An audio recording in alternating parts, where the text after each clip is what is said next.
کیا ہے؟ جو عبادت مانگے، جو مانگتا ہے وہ اللہ ہے. یعنی لفظوں کو واضح کر رہا ہوں، یہ دو الگ الگ شخصیتیں نہیں ہیں.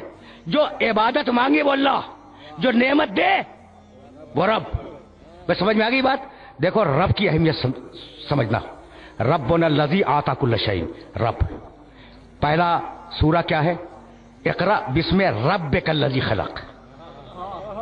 یعنی آغاز ہے وحی کا اللہ سے نہیں، رب سے. یہاں تک آ گئے نا میرے ساتھ؟ دیکھو قرآن کا آغاز کیا ہے؟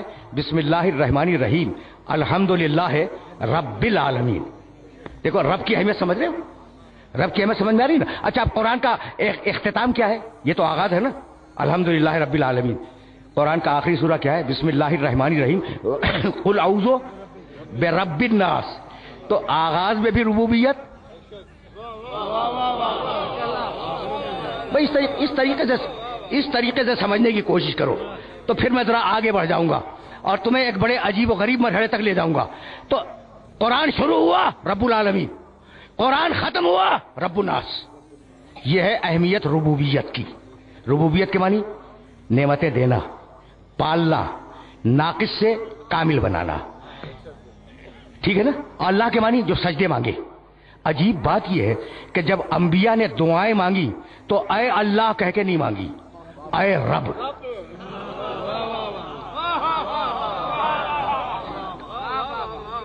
یہ نوجوان مجھے گھور رہے ہیں کہ میں کہنا کیا چاہ رہا ہوں. میاں جو کہنا چاہ رہا ہوں وہ میں نہیں چاہ رہا ہوں، قرآن چاہ رہا ہے. اب ذرا ایک سیکوینس میں سننا.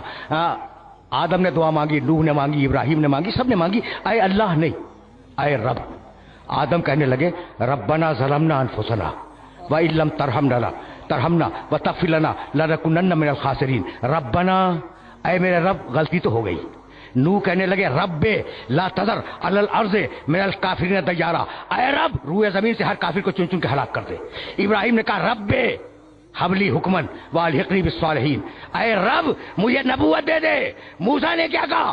رب انی اخاف انی قتلت منہم نفسا فاخاف ان یقتلون. اے رب میں نے فرعون کے ایک شخص کو قتل کر دیا ہے، مجھے خوف ہے کہ فرعون مجھے قتل کر دے گا. تو اے رب اے رب اے رب. عیسیٰ نے دعا مانگی ربنا انزل علینا مائدۃ من السماء. اے رب آسمان سے کھانا نازل کر دے. محمد رسول اللہ نے دعا مانگی رب زدنی علما. اے رب ہمیں علم دے دے.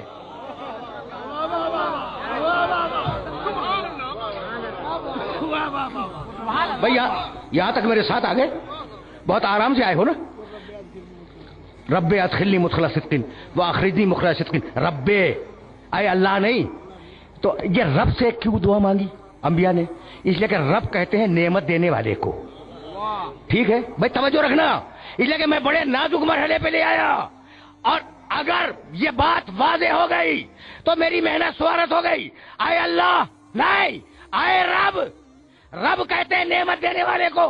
اسی لیے جب اللہ نے قرآن میں خلافت کا تذکرہ کیا تو یہ نہیں کہا کہ اللہ نے خلیفہ بنایا. اذ قال ربک للملائکۃ انی جاعل فی الارض خلیفہ.